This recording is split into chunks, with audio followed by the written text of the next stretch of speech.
એક ઇસમને 3 કિલો 42 ગ્રામ ગાંજો જેની કિંમત ₹30,420ની સાથે પકડી પાડતી Saroli police station. Police commissioner Shri Anupamsinh Gahlot સાહેબ સુરત શહેરનાઓના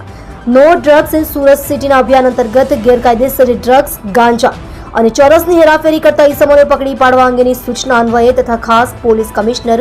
સેક્ટર 1 સાહેબ શ્રી તથા નાયબ પોલીસ કમિશનર સાહેબ શ્રી ઝોન 1 અને મદદનીશ પોલીસ કમિશનર સાહેબ શ્રી બી ડિવિઝન સુરત શહેરનાઓના માર્ગદર્શન હેઠળ police inspector Shri S R. Vekariya તથા સર્વેલન્સ સ્ટાફના police sub inspector Shri S R. Rana તથા બીજા સર્વેલન્સ સ્ટાફના માણસો સાથે પોલીસ સ્ટેશન વિસ્તારમાં હાજર હતા। દરમિયાન નિયોલ ચેકપોસ્ટ ખાતે હાજર પોલીસ કોન્સ્ટેબલ વિલેશભાઈ જશવંતભાઈ બક્કલ નંબર 218 તથા police constable Vipulsinh Vanrajsinh બક્કલ number 2233 નાઓને મળેલ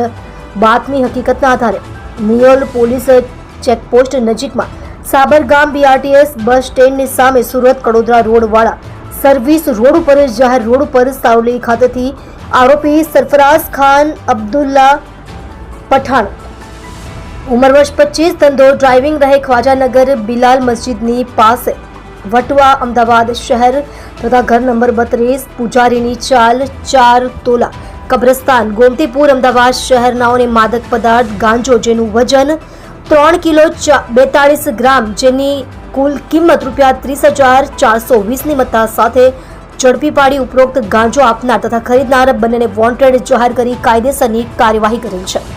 તમે જોઈ રહ્યા છો ગુજરાત સમ્રાટ news channel, chief editor Bhavesh પાટીલની સાથે।